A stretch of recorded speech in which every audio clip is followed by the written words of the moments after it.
La trajectoire de l'inflation donnera le tempo aux assouplissements monétaires que devrait opérer en 2024 l'ensemble des autorités monétaires dans le monde, à l'exception notable de la Banque du Japon. Le risque de déception réside, selon nous,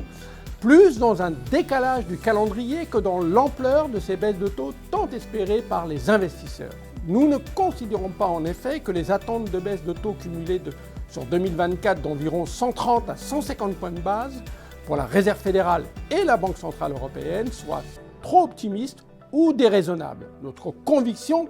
est que les politiques monétaires actuelles sont déjà trop restrictives et deviendront insoutenables si les taux d'inflation continuent de se modérer. Dans ces conditions, ces réductions à venir du loyer de l'argent ne nous semblent ni vraiment optimistes, ni surtout subordonnées au déclenchement d'une récession économique.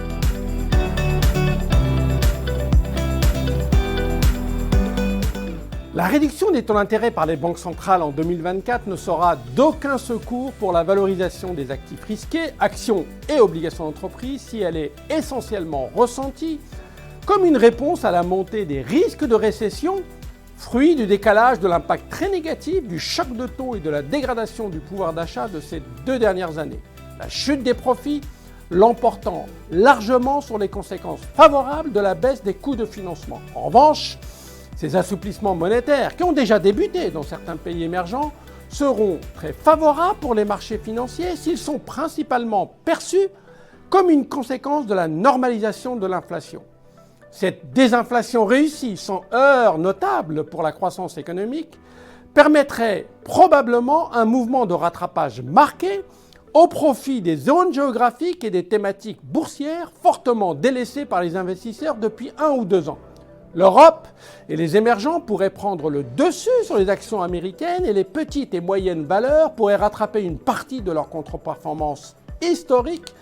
par rapport aux grandes valeurs qui tirent les indices boursiers depuis plusieurs années. Scénario favorable du rattrapage dans la première partie de l'année, mais possible retour en force du scénario de décalage, plus compliqué pour les marchés ensuite, nous semble être la feuille de route la plus probable pour 2024.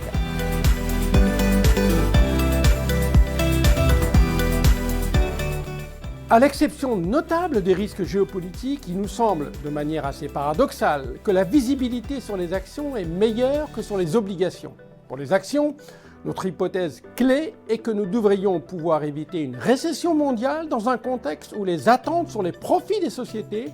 ne nous paraissent pas exagérées, notamment pour les corporates européens. Le scénario du recul de l'activité économique, qui serait très négatif pour les actions, est bien entendu toujours possible, en particulier en Europe. Mais il faut garder à l'esprit que les sociétés européennes tirent globalement 50 à 60% de leurs revenus et de leurs profits en dehors du vieux continent. Il existe enfin des montants très élevés de liquidités en attente d'investissement qui pourraient se déverser sur les marchés actions directement ou via notamment des rachats de leurs propres actions par les sociétés cotées ou par la reprise des OPA qui ont été très limitées en 2023. S'agissant de l'évolution des taux d'intérêt, s'il est plus que raisonnable de penser que la décrue des taux monétaires va commencer en 2024, la visibilité nous paraît en revanche assez faible sur la trajectoire des taux obligataires. En effet, et en dehors du scénario de récession qui verrait les taux à long terme se détendre davantage, nous pensons qu'il existe des rigidités relativement structurelles à leur baisse. La persistance de taux d'inflation durablement au-dessus de la cible des 2% et surtout les conséquences en termes de rythme d'émission obligataire de la part des États et des entreprises pour financer tous les investissements colossaux liés à la transition énergétique et numérique et aux défis de sécurité économique pourraient maintenir les taux d'intérêt nominaux à long terme sur des niveaux durablement élevés.